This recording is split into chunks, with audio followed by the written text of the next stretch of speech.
विद्यार्थ्यांच्या शैक्षणिक धोरणाबाबत आणि नीटच्या पेपर फुटीबाबत जे आंदोलन दिल्लीमध्ये जंतर मंतरवर चालू आहे, त्या विद्यार्थ्यांच्या आंदोलनाला पाठिंबा देण्याकरता आज आम्ही समस्त अलिबागकर इथे जमलेलो आहोत। आम्हाला ह्या गोष्टीचा निषेध करायचा आहे की केंद्रीय मंत्री त्यांचा राजीनामा द्यायला तयार नाहीत, केंद्र सरकार विद्यार्थ्यांच्या प्रश्नावर बोलायला तयार नाहीत आणि हे आंदोलन एका वेगळ्या पद्धतीने दडपण्याचा प्रयत्न करत आहे। हे लोकशाहीला मारक आहे, हा लोकशाहीचा खून आहे। संविधानाने आम्हाला दिलेले जे अधिकार आहेत ते अधिकार शाबूत राखण्याकरता आम्ही एकत्र जमलेलो आहोत। मी स्वर्गीय नारायण नागू पाटलांची नातसून आहे आणि त्यांनी खोटांना घालवलं आणि आज आम्ही या तरुणांच्या पाठीशी ठामपणे उभे आहोत। जे दिल्लीत होतंय ते मला वाटतं अतिशय अमानुष्य आहे। त्यांच्यावर ज्या पद्धतीने लाठीचार्ज झाला त्याचा आम्ही तीव्र निषेध करतो आणि असं वाटायला लागलंय की आम्ही फ्रीडमच्या आधीच्या भारतात राहतोय, म्हणजे ब्रिटिशांनी ईस्ट इंडिया कंपनी सारखे वागतायत। त्याच्यामुळे अलिबाग या सगळ्या जंतर मंतर मध्ये दिपकेंचा आणि सगळ्यांचा पाठिंबा देते। आम्ही धर्मेंद्रजी प्रधानांचा राजीनामा मागतो, अमित शहांचा राजीनामा मागतो त्या लाठीचार्जसाठी। आपण स्वतः त्या ठिकाणी जाऊन आलात आणि या आंदोलनाला आपण सक्रिय पाठिंबा दिलाय।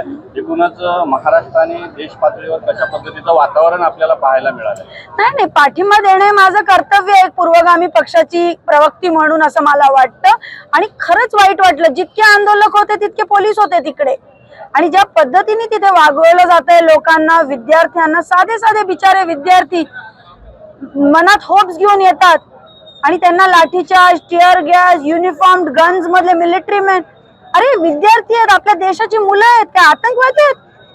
हे चुकीचं चाललंय एकदम आणि याच्यासाठी जो लढा लढायला लागेल तो आम्ही शेतकरी कामगार पक्ष म्हणून ठामपणे या लढा लढू। लोकशाहीमध्ये विरोधी पक्षाची भूमिका ही अत्यंत महत्त्वाची मानली जाते, परंतु देशाचे विरोधी पक्षनेते राहुल गांधींना ज्या पद्धतीनं काल आंदोलनादरम्यान वागणूक मिळाली, कसं बघता त्याकडे? सर्वप्रथम तर विरोधी पक्ष नेत्यांच्या, सगळ्या पक्षीय नेत्यांचे मी मनापासून आभार मानते की ते ज्या पद्धतीने या सगळ्या विद्यार्थ्यांच्या पाठीशी उभे राहत आहेत। मग आपण डिंपल यादवांना बघतो विद्यार्थ्यांसोबत, आज काल आपण पाहिलं म्हणजे काय LOP म्हणजे लीडर ऑफ ऑपोजिशन, हे किती मोठं पद आहे। आणि राहुलजींसारखे ज्यांच्या घराण्यांनी देशासाठी 3-3 बलिदान दिलेत, त्यांच्याशी धक्काबुक्की पोलीस करत होते आणि ते संविधानिक पद्धतीने गेलेले। पहिले ते स्पीकरकडे गेले, त्यांनी स्पीकरकडे मागणी केली की हा विषय चर्चेला घ्या। स्पीकरनी चर्चेला विषय घेतला नाही, स्पीकरनी सांगितलं मोदी सांगतील तसं मी करीन। स्पीकरनी चर्चेला विषय घेतला नाही, ते तिथे घरासमोर बसलेले त्यांचे खासदार घेऊन आणि काय मागत होते? फक्त मीटिंग मागत होते, चर्चा मागत होते, शांतपूर्व चर्चा मागत होते। त्यांच्याशी जर अशी वागणूक करतात तर तुम्ही इमॅजिन करा सर्वसामान्य विद्यार्थ्यांची लोक काय करत असतील। आज आपण या ठिकाणी आंदोलन केलंय, काय नेमक्या प्रमुख मागण्या याला आहेत?